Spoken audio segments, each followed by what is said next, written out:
On. We are live.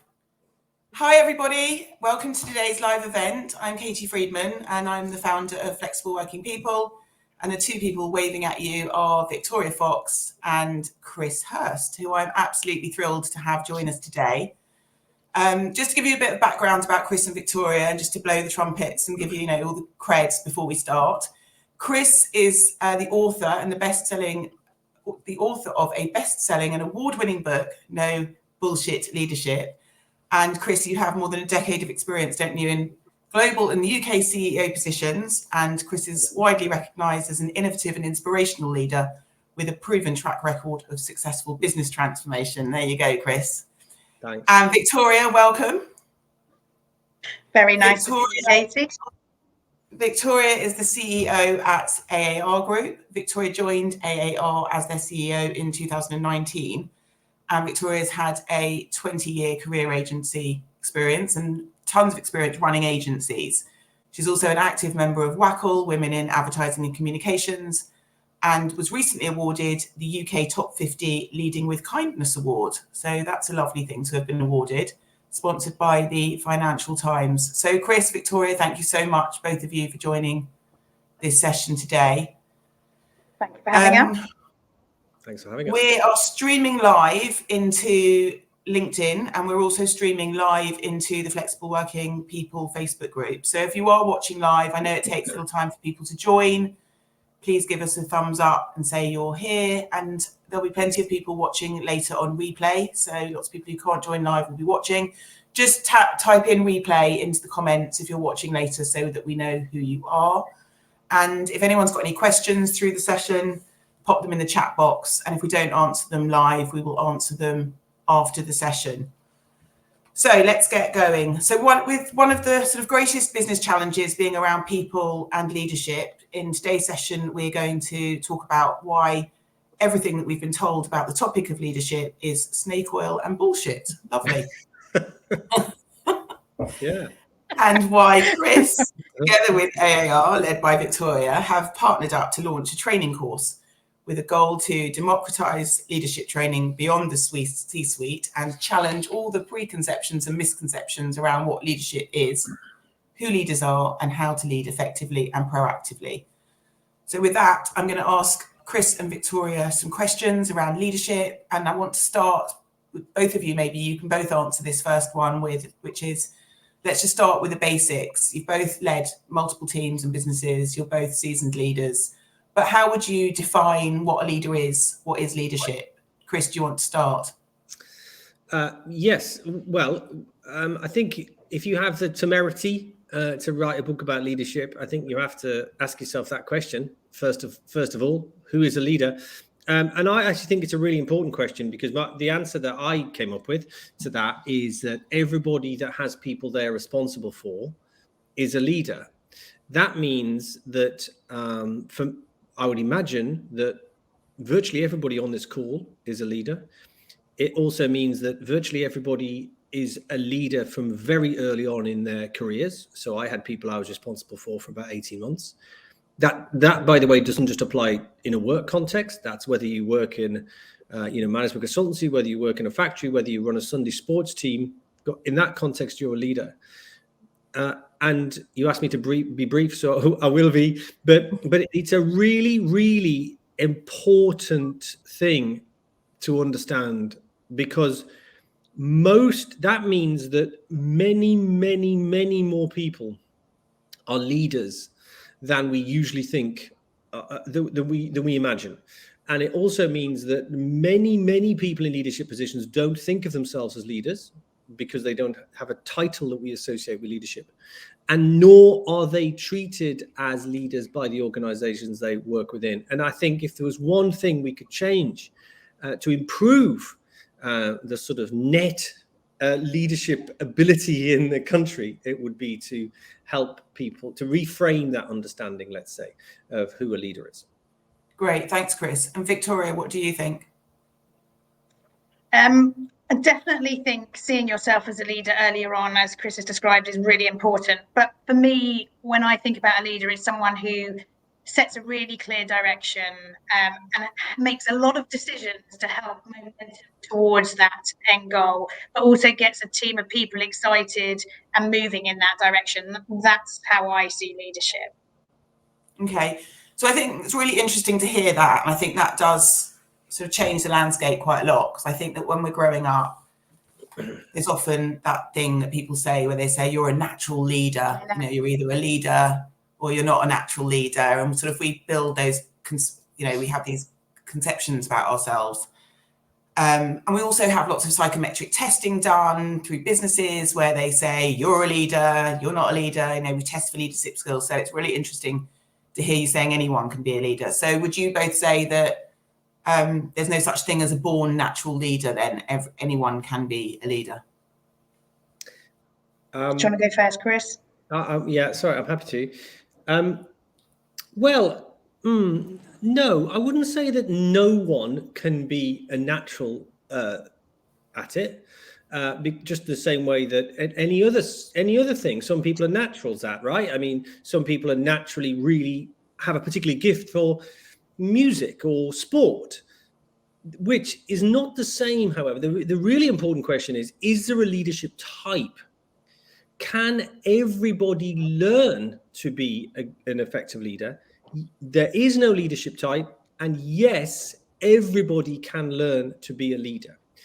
That, which is not the same as saying, "Oh, some people just, you know, better than others." Yeah, of course they are, of course.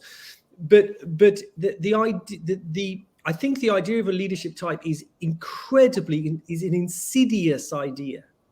And it's an idea that suggests that leadership is whether you're, I don't know, if you believe in God or whatever you do believe in, it's this idea that leadership is a gift from somewhere beyond that is not really to do with you. You either are born in the same way that you're born, whatever your hair color is, you might be born to be a leader. And it actively inhibits people from fulfilling their potential. Leadership is something we can understand, just in the same with any other skill. It's difficult to do, but it's not complicated, like many other skills. And the reason that, you know, we talk about, you know, getting rid of the snake oil, wiping away the bullshit, is because that bullshit inhibits people's ability to understand what leadership is and to learn to do it. We can all learn to lead, and we can all learn to lead well, just like any other skill. But we are told, I mean, the amount of times in my kids' school playground, you have conversations there like they're a natural leader. And actually, I think sometimes we confuse loud and confident with leadership. And you don't have to be an extrovert to be a leader. And that's the point about there's no single type of leadership, and it is something, you might not be the most exceptional leader, but everyone can be better at leadership, and it can be taught, and we really believe that. And actually, the reason why Chris talked about barriers is because we put up all these barriers, so people think leadership is for others, it's for the C-suite, it's for the people who are leading the country, leading the company, but actually there are so many times we have to be a leader in our everyday lives, and it's about really getting people to see themselves as leaders earlier on in their careers and in their lives. Okay, just to jump in, Vic, sorry, just to complete that, it's to get people to understand that they can be, and I think it's really important as well that everybody understands the personal benefits of learning to do it. It's not something that is important, that comes when you get to a certain point in an organization. You know, that's the other thing we talk about. You know, we say, you know, okay, people get to a certain position and then they should be being trained to be a leader, or, you know, whatever. Leadership, understanding leadership is important to us as individuals throughout our lives, I believe, because it's about helping us understand all the skills that you need to learn to be an effective leader are incredibly useful skills in all aspects of our lives, throughout our careers and outside of our careers. Agreed. So there's definitely plenty of businesses who have challenges around leadership, and it's widely reported that there's a leadership gap. And, that's partly why we're here, mainly why we're here today and why you've launched a training course. But why do you think businesses are failing when it comes to supporting their people to become leaders? Do you want to start, Vic? Well, I think it's a big question, and this is an area I'm really passionate about, and the reason why we partner with Chris and why we've launched No Bullshit Leadership as a course is I see day in, day out this leadership gap. We run a lot of pitch processes for clients where they're saying to us, yeah, it's great to see the C-suite, but who are the people who are going to be on my business every day? They're the leaders that I need to see and need to show up. And there is definitely a gap emerging. And I think there are a number of factors that have contributed to that. COVID didn't help. I don't know about you, but I definitely learned leadership through osmosis, watching some pretty rubbish leaders and watching some brilliant ones and learning the skills through watching and learning. And COVID hasn't helped because you're not in the office and you don't have those observation moments. And also we're in a really big time of change, and therefore we're promoting people for skill sets that are needed. AI, social, all the things that are needed in businesses suddenly get promoted up. And so quickly you're promoting for skill, but that doesn't mean that they've had the time or the inputs to be able to be brilliant at leading people through this time of change. And I think companies think we haven't got enough money to train, and people think I haven't got enough time to be trained. And they're such false economies, because if we don't invest in people, it is a very difficult time in the world's history, and we need to give people the help and nurture them into being able to take companies and take their situations and help people to achieve goals in this changing time. Great, thanks, Victoria. Chris? I agree pretty well 100% with what Vic said. I'm just trying to think whether I can add anything to it, because I don't want to just repeat Vic for the sake of it. I suppose we would say this, wouldn't we? But I think one of the reasons that there's a gap is because people don't really understand what the fundamentals of leadership are. And the reason that we called the program, the reason I called the book is No Bullshit Leadership, is because I think there's a load of bullshit around the subject. And that bullshit, all of us, every single day experience the consequences of crappy leadership. And I'm not just talking about at work. I'm talking about as individuals as we go through our lives, maybe, at the school our kids go to, or at a hospital, or wherever, or, I don't know, on the train. We experience the consequences of bad leadership. And one of the reasons for that, and this bullshit, it obscures the subject. So everybody is always busy. It's very easy to be busy. All of us go to work every day or go through our lives every day being busy. But I think wiping away the bullshit enables us all to be far clearer and more focused in terms of how we're spending our times and our energies to achieve the most important tasks, whatever they are to us, the most important tasks. And I think that's a pretty everyday practical way of thinking about what leadership is. Focus and action, frankly. Focus and action, yeah. Yeah, so I think what I'm hearing here is that companies have, leadership is everywhere, not just in business. Yeah. Absolutely everywhere. But there's a responsibility, I suppose, that companies have in the business, and they play a massive role, obviously, in creating and nurturing future leaders. So what role do you think they do? What responsibility do you think that companies have? And what does the course do, I suppose, to help and to support the people? Like, how does that work together? So you've launched this course, No Bullshit Leadership training course. Yep. How is that going to support businesses in helping to grow their leaders of the future? Well, there are two sides to this. I think individuals have a right to be able to have a really clear definition of what good leadership means to an organization. Otherwise, how are they meant to know whether they're living up to it? So that is really important for everyone to have a clear picture and see it in action. So companies need to hire for it, they need to develop for it, they need to promote for it, they need to celebrate it when they see it in action. But they also need to be really hold people accountable. And if they've given them all the support to be great leaders and they're consistently not living up to that definition, then they also need to move them on, because otherwise, how is anyone going to learn what great looks like? And so I think companies have a huge responsibility to the individual, but also it's good business sense. There is so much research that says the single best investment you can make is in making better leaders throughout your company, because that's how you drive growth, that's how you drive lateral thinking, that's how you drive energy and enthusiasm that will grow your business. So they have a responsibility to the individual, and they should reward and invest in people because they're worth it. But also, they're mad not to invest in it because it's how they're going to see the growth that is so elusive in today's market. Absolutely. In terms of the course, I think the reason why I fell in love with Chris's philosophy and why we chose to back this course in particular is because I really believe that there are lots of barriers up that make it leadership is for everyone else. People who've gone through the right degrees, the right business courses, they've come from the right background.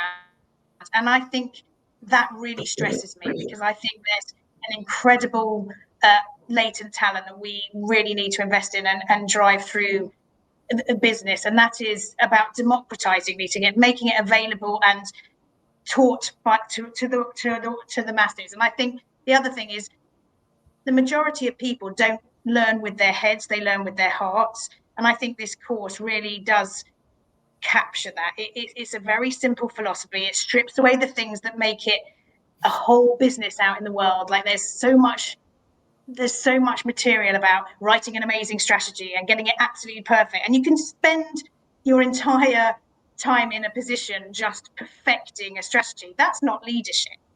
And this course is very practical, it's very simple, and it's really about learning with your heart, because not only do we lay out some practical advice, but we then ask you to take it back into your everyday lives and really reflect on it in your lives. But also we speak to some brilliant guest speakers who are showing the theory in practice, I guess. So people like Akwiye Agyemfra, who is Stormzy's publicist, all the way through to Paul Tisdale, who's run a football club for the last 14 years. We've got Timothy Armu, who was 27 when he made his first million selling his business. So there's a really wide range of guests who take the philosophies and put it into real life.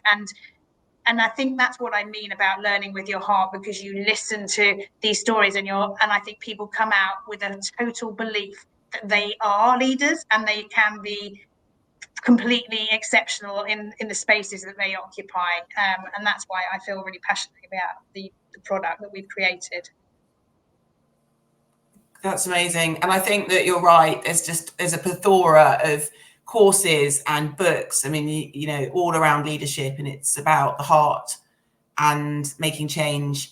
And, you know, this course is so practical, and you've got business leaders that others can learn from that are part of it as well. So who's the course aimed at? Is it, if a company or an individual is thinking about doing it, who's the right person to do the course? Vic, do you want to answer? Or Chris, I'm happy to jump in. Yeah, well, I'll start, and then you can jump in. Go for it. Of course, I'm going to say we want our cake and we want to eat it. I think the sweet spot for the course is, I would say, people, which is a very broad phrase, but people that organizations would typically refer to, I think, as kind of their next generation of leaders. So. Yeah. Now that obviously could encompass quite a lot of people, and I think so can the course. I mean, I actually really, I fervently believe that if you're an organization, if you're serious about helping people have good careers, and frankly, I think all good organizations should do that. And if we are going to spend as much time as we do at work, we too want to have a good career.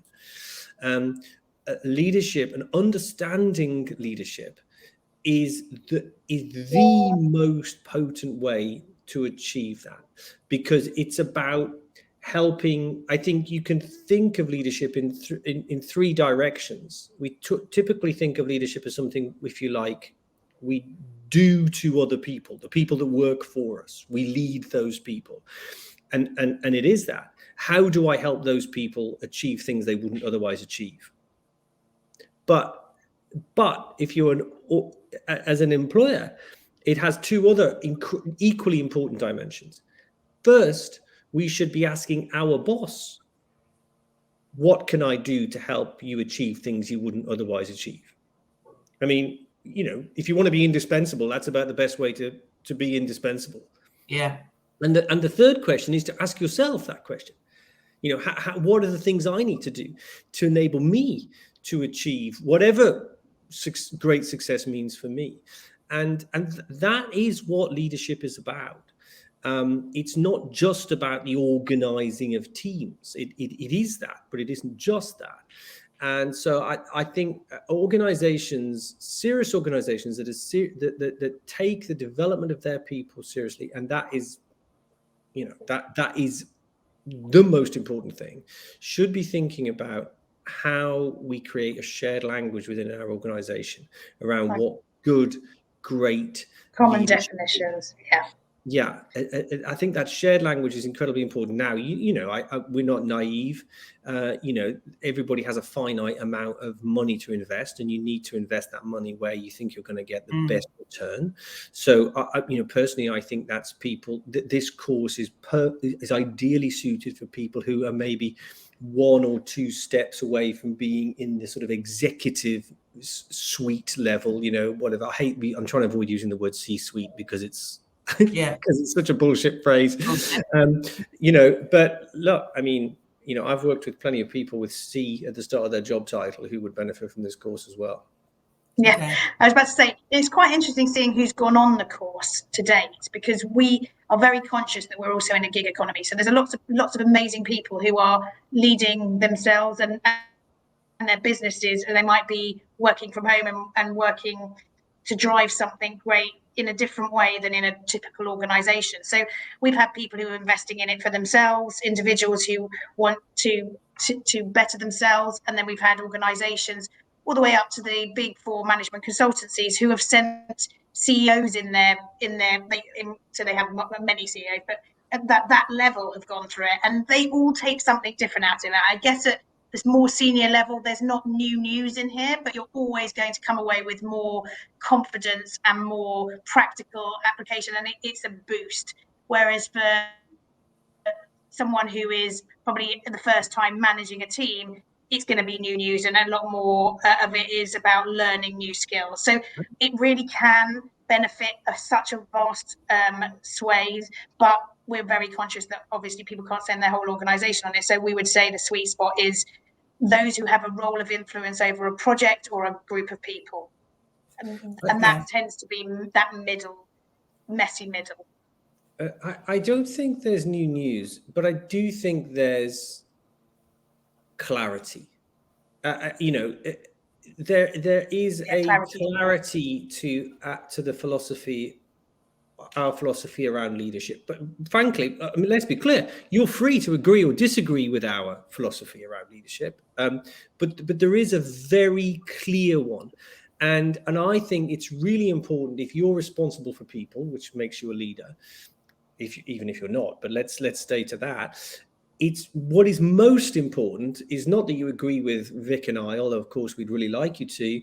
It's that you have a clear view of what you think great leadership is. And this is our offering, if you like. And it's very clear and very straightforward what we think makes great leadership and makes for great leaders. And I think it's difficult to be really good at something if you aren't clear in your mind what that thing is.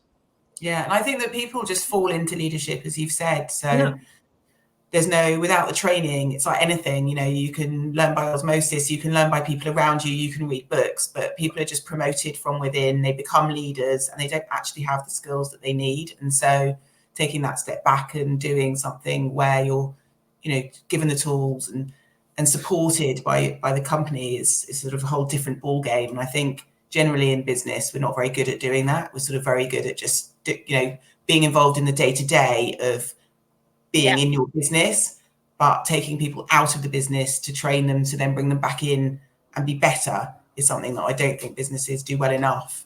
No, and I think in some ways we are also, as a society, guilty of valuing the wrong qualities. So Yes. often we think strong, confident leaders, we sometimes confuse arrogance and narcissism for leadership because they're so strong in their views. And actually, it's time to really celebrate different types of leadership, inclusive leadership and authentic leadership styles, leading with humility, listening. You're not always right. Leadership sometimes in your head can think you have to make the decision, the ultimate decisions. Yes, you do have to make decisions, but you can get input, you can make mistakes as long as you make more decisions to rectify it. So I really think that challenging what was a very specific view of what a leadership type is part of this as well. And introverted leaders, whoever describes them, but there are some amazing introverted leaders, and I think sometimes we get blasted. We get blindsided by the loudest voice in the room and the biggest personality. Exactly that. Yeah, and this is about making sure that some of that is stripped away so that you can be the best version of yourself, because as Chris says, everyone can be a better leader, version of their own leadership style. Yeah, exactly. I think that's a good way of putting it, that stripped away point, because actually I suppose the way I feel like what we do is I feel like we create a skeleton or a framework of principles. We don't tell people necessarily how they should go and do that, because there's an infinite, and in fact, you know, depending on different situations, there's all sorts of different ways. Let's say, I don't know, a difficult conversation with somebody that, you know, depending on different personality types, different contexts, different reasons, there's a lot of different ways to have that conversation.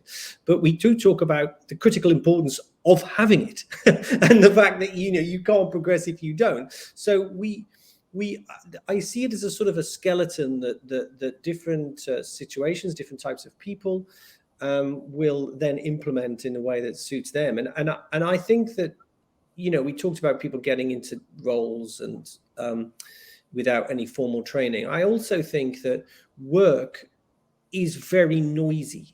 It's a very noisy environment, and the more senior you get, the noisier it gets. And by that I mean the different, you know, opinions, inputs, demands, stresses. Virtually nobody who's serious about their career, nobody who's working in a decent company has lots of free time, right? Everybody's busy all the time. And it's easy to mistake being busy for being effective. And it's easy to mistake being busy for being a good leader. And actually, what I think we can do with this framework is quieten some of the noise. You know, what leadership is about and what the program is about is helping people strip some of that away. And leadership is about understanding where best to focus your efforts, what really matters, and what is just kind of a sort of important dish eventually. Because work expands to fill the space available. And so what we have to do is we have to strip stuff away and understand the things that really matter, and are able to focus our efforts against those. And of course, the efforts of the people, you know, around us, above, below, our peers. Yeah. Okay. So on a practical level, can we just, because we're running out of time, on a practical level, can we just talk about what the course looks like in terms of your commitment and time and how it's accessible? Yeah, I think 50% of why I'm passionate about the course is the content. The other 50% is how we deploy it and how it is managed, because people are busy and we have designed a course with that in mind. So it's 8 modules, which we advocate that you do one a week for 8 weeks, but actually you get lifetime access to the content, but in that 8 weeks, you have access to a coach throughout. And Chris and Vonnie, who is the coach, they do live Q&As at the beginning, the middle, and the end. So you've got lots of hybrid, that it is online, but live interactions. And in each module, it's about an hour of video and an hour of reflection time each week. So it's not a huge commitment each week, because we really recognize that people can't fit it in. We have an industry statistic that 50% of people sign up to courses and don't actually complete them. That's mad. That's money down the drain. But that's because people are running at 1,000 miles an hour. So we've designed something that is really self-paced. You can do it in and around your life and your work. There's peer-to-peer learning. So you're in every cohort. We've got one starting on the 29th of April.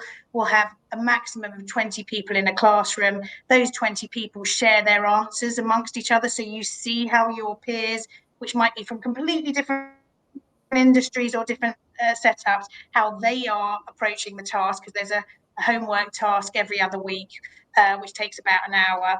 And people share their thoughts, and there's a chat room, so that you can actually learn from your peers, because that's also something that we are really passionate about, is that learning isn't theoretical, that it's something that actually, once the course finishes, you continue to take it out into your life. So the alumni group that are formed at the end of the course can keep chatting to each other about, I've come across this situation and this is how I think I'm going to deal with it. How would you deal with it? So peer-to-peer learning, self-paced, it's really high production values. It's a bit like watching Netflix. You can binge watch it if you really are that type of learner. I know that's my type of learning. So I crammed 4 modules into a Sunday, and you can either wait, or you can do one a week over the 8 weeks. Great. So it's all virtual. There are live sessions. There's an alumni. Virtual. There are live sessions, because the live sessions are where all the Q&A comes out. There's amazing coaching feedback to the exercises throughout, which I think is really rich. You will be asked to reflect on the topic of that week and take it back into your real world, and then Vonnie or one of the other coaches will comment on your homework and give you some perspective on how you might think about things differently. So it's very interactive, but it is all virtual, given the world we're living in. Yeah, it's important, just if this wasn't clear, but the point with the homework, for a better way of putting it, is it's not a test. You know, we were very clear that we don't want this to be about tests and all that kind of stuff. It's about helping people take whatever it is we've just been talking about in the preceding modules and think about what that means for them in their jobs, and just providing a little bit of stimulus, a bit of light touch stimulus to say, okay, that's all very good. It's helping people to apply that tomorrow. You know, this is a course that you can, frankly, and if you don't do the homework, you can watch the module and you can go into work the following day, and there's stuff you can do straight away. Love that. Super practical. Okay, so you run in cohorts. The next cohort, I believe, is in April. Is that right? Is there still time for people to sign up to that? Plenty of time. And the next one is September or October? There'll be another cohort in September. We do run private cohorts for companies who want to send 15 people into a closed cohort, but the 2 open cohorts are April and September. Okay, great. So thank you both so much for today's session and for talking not only about leadership, but also about the brilliant course that you've run. We are going to close here. We're going to share this widely with all of the flexible working people community. If anyone's got any questions, please pop them in the chat on the stream, and then we will come back to you. We're going to also drop into the stream links to sign up to the course if that's what you want to do, or for more information, we can ship you off to the website where there's a ton of information and videos and case studies and people who have done the course. So if you want to find out more, there's plenty of information. So thank you both, Chris and Vic, so much for joining today. It was a really, really good session. Thank you everyone for listening. Thanks for listening. It's a pleasure talking about a topic that's so important, but thank you for having us. Thank you. Thank you.